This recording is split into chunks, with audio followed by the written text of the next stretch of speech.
This is the Lone Crater YouTube. We hope this video helps. You start by locating the single ring that behaves differently. That clue defines your entry point.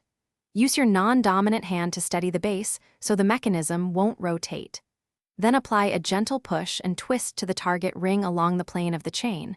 Once the ring gives, pull it slightly away while keeping tension on adjacent rings. This controlled motion separates internal gaps without forcing metal. Make sure to keep movements small and deliberate to avoid jamming the links. Once a gap appears, alternate tension between sides to propagate that opening down the chain. You're guiding the gap where you want it.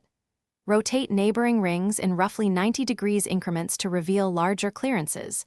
Don't rely on brute force, instead map the path. Work sequentially. Free the next ring partially, then return to the previous to keep stability. Once both move smoothly, continue the pattern down the puzzle. This rhythmic pull-and-rotate method prevents locks and preserves alignment. For the finish, move in a steady linear motion to slide the final ring clear. Avoid bending or yanking.